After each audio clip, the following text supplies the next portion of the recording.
Right, but the issue is most teams make a change, cough JKap. You have no offense when I say this to you, but like you saying cough JKap is just so out of touch. Bro, the roster changes all but like rebuttaling down to JKap last year is the most ridiculous thing of all time. LA Thieves is not going to be a team that's accepting 6th place. Like, bro, like end all be all. Last year, LA Thieves were dog shit. Period. That is not on Cap or anything else. He's one of the smartest Call of Duty minds of all time. If there's one thing Cap will be able to do is teach a team how to play hardpoint correctly. If you're gonna question the process, like I think that's like crazy, considering Cap is one of the smartest COD minds. If there's one person that knows how to play respawn, it's JKap.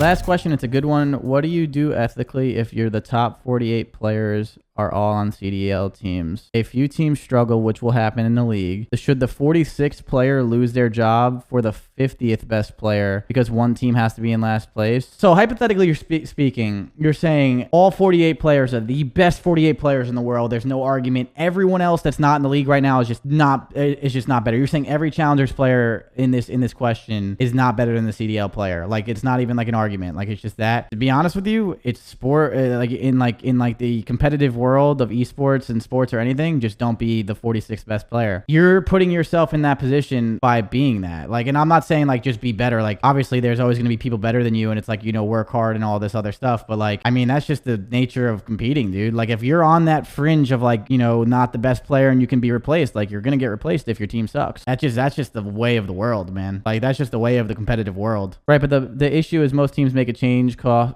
JKap. You have no offense when I say this to you, but like you saying cough JKap is just so out of touch. But trying to go from T6 to T3 to get a new guy, bro, the roster changes all but like rebuttaling down to JKap last year is the most ridiculous thing of all time. But I'll just let that go because I'm not arguing on that side of things. Yeah, sometimes teams make bad changes for sure. Like that's what I said. There are times where teams get made bad changes, like 100%. But like you're on a team like LA Thieves. LA Thieves is not going to be a team that's accepting 6th place. So when you join that organization, you better know that if you're not fucking winning or you're not close to winning, they're going to fucking Renji, you have no idea how roster changes make. You think that JKap just fucking sits there and says, "Oh guys, we lost, we're making a change." Like you think that's all JKap? Like you were so fucking wrong. It's not even close, dude. No, don't ban this guy. Like he can think what he wants to. I don't care. Like it's just like he can disagree with me. But it's just like I know it's not I'm gonna lose because I know for a fact you're wrong. I know how roster changes get made. Like you think that JKap just sits there and says we're making a change and that's what it goes. Like you're just wrong. Roster decisions are team decisions. Yeah. Like, bro, I think there has been very few roster changes in Call of Duty history where, like, imagine if I wanted to drop fucking Celium today. If I went to my team and I said, we're dropping Celium because we're struggling right now, Simpa, BZ, and Arcides would be like, no, you're a fucking moron. And it's not happening. And if it happens, we're going to have a fucking issue. Like, a coach has, you know, a final say sometimes, depending on, like, what organization you play for and shit. But, like, bro, if the team wants the roster change and everyone agrees, like, it's a team decision. That whole JKap thing is just so fucking stupid, dude. Like, bro, like, end all be all. Last year, LA Thieves were dog shit, period. Like, they were just a bad team and they were trying to make it work. So they were making as much changes as they can to try and make it work. And they just never got it done. Like, they never got it done. That is not on Cap or anything else. They just couldn't get it fucking done. If you're on a team like LA Thieves, bro, you're not gonna be a team that's accepting fucking 4th place. So if you're getting 4th place, they're going to try and do their best to like make changes that they think are necessary to get first. They made changes, it didn't work. That is not 100% on JKap. What I'd like to know is why it took so long to get Draza in the lineup. I mean, I'm sure with that, like, I don't know if this is true. This is a complete guess. But I'm sure with that, like, I think they've said something similar, like, on podcasts before, so this might be, like, close to being right. But, like, they just didn't know the fucking kid. They didn't know how good he actually was, right? And they don't know him as a person. So the players are probably like, I don't know if we're comfortable with Draza because we're not, like, we don't know, like, how good we can actually be with them. So then, you know, right there, it's like, okay, my players aren't comfortable with this guy. Do I actually just, like, throw him in when they don't want to play with him? And then it becomes, like, a situation where, like, if you throw Draza in and your players are uncomfortable and then you suck, you look like a fucking moron. And then, like, you know what I mean? I don't know. Like, obviously, Draza ended up being the right pick, but I'm sure, like, players and people were not fully comfortable with Draza yet. You aren't going to fire Nade?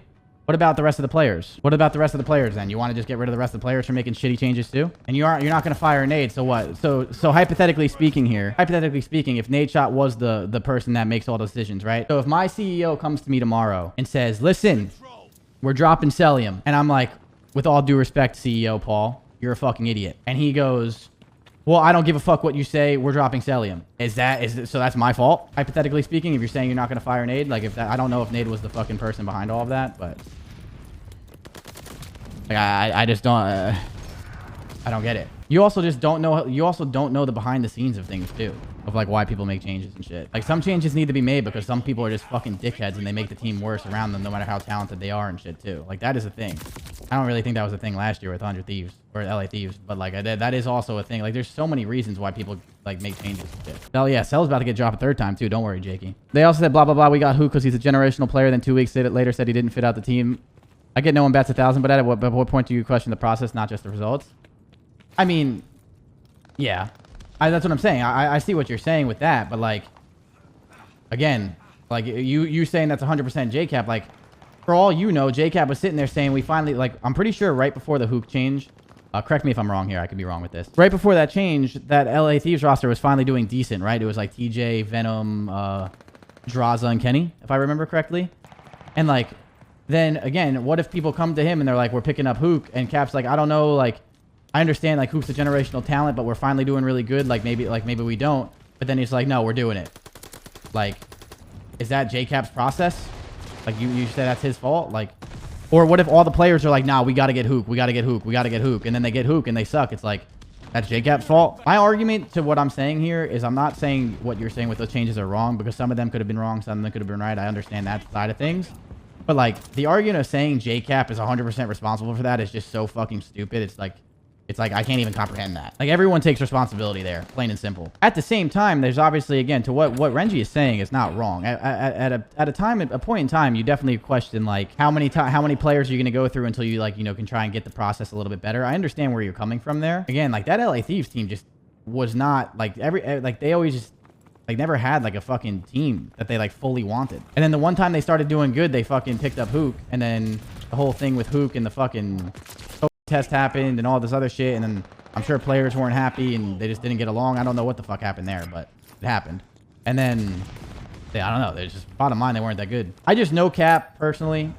Like, I'm a good friend of Cap, but it's not even about being a good friend of Cap. Like, bro, Cap's one of the smartest Call of Duty minds. Now that like I said before, that doesn't mean that you're automatically a good coach. 100% doesn't mean you're automatically a good coach, but he's one of the smartest Call of Duty minds of all time. If there's one thing Cap will be able to do at a full effect, probably better than almost anyone in the league for the most part, is teach a team how to play hardpoint correctly. So like, if you're gonna question the process, like, I think that's like crazy, but considering Cap is one of the smartest COD minds. If there's one person that knows how to play fucking respawn, it's JKap. I think Nadeshot has a lot of fucking say in that roster as well. Like, I think Nade is a very passionate owner, and I think he cares a lot about which rosters he has. So I'd be surprised if Nadeshot is in the 5% with what you said. I think Nadeshot is the CEO of that org, and he cares a lot about that team. So I'm sure he puts in his input a lot. That just seems like why, like, the way he tweets about like that team and stuff, like, I'm sure he does. Again, I don't know what the fuck happens with them. I don't work for that fucking team, but I'm sure he cares a lot about who's on his team. I'm sure he's not just sitting back like, yeah, do whatever the fuck you want.